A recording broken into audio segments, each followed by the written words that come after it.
વિસાવદર તાલુકાના ખાંભા હરિપુર લીમધરામાં ઇકોઝોન મુદ્દે ગીરના ગામડાઓમાં અનોખો વિરોધ કરવામાં આવ્યો। વિસાવદર તાલુકાના ગીરના ગામડાઓમાં સરકાર દ્વારા જે ઇકો સેન્સિટિવ ઝોનનો કાળો કાયદો લગાવવા જઈ રહ્યો છે તે મુદ્દે ઠેર ઠેરમાં આદ્ય શક્તિના આરાધના સાથે ગીરના ગામડામાં નાની બાળાઓ તેમજ ગ્રામજનો દ્વારા કાયદો નાબૂદ કરવા માટે સરકારને માતાજી સદબુદ્ધિ આપે તેવી પ્રાર્થના કરવામાં આવી।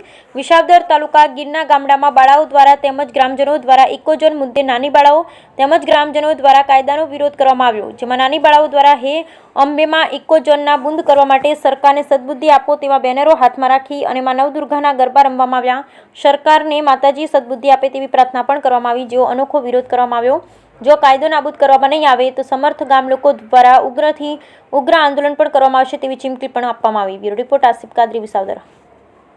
પંચાયત તથા લીમધરા ગ્રામ પંચાયત ઇકોઝોનનો સખત વિરોધ કરી છે, કારણ કે આ એક કાળા નંબરનો કાયદો છે। એ બાબતથી અમે સખત વિરોધ કરીશું। બાકી આ કાયદો ચલાવી કોઈ પણ લેવામાં આવશે નહીં અને આ કાયદાનો ઉકેલ નહીં આવે ટૂંક સમયમાં તો અમે આંદોલન પણ કરી લેવાની શક્યતા છે પૂરેપૂરી, અને કોઈ પણ ભોગે આ કાયદો અમે અમલમાં લેવા માંગતા નથી। ખાંભાગીર ગામ ની અંદર તમામ જનતા ઇકોઝોનનો વિરોધ કરે છે અને સરકારશ્રીને એવું કહેવા માંગીએ છીએ કે આ કાળો કાયદો નાબૂદ કરો, નકર ન છૂટકે અમારે ગાંધી સિદ્ધિયા માર્ગે આંદોલન કરવું જોશે। જય હિન્દ।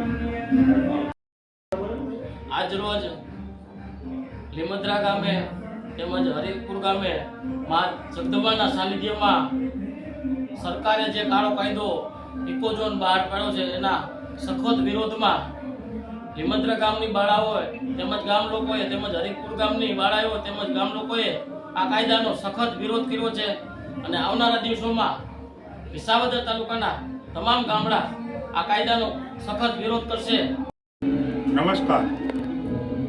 આજે ગીરના ગામડાઓમાં જાણે ઇકોઝોન વિશે આગ લાગી ગઈ હોય એવું લાગી રહ્યું છે। ગીરના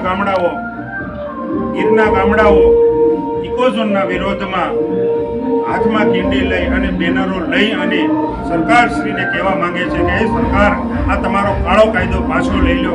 હરેક ગામની બાળાઓ પોતાના હાથમાં એક ઇકોઝોન નાબૂદીના કેન્ડીઓ લઈ અને રાસે ઘૂમી રહી છે, તો સરકારને પણ કહેવા માંગી કે બાળકોને પણ ખબર પડે છે કે આ ઇકોઝોનનો કાળો કાયદો હટાવવો જોઈએ।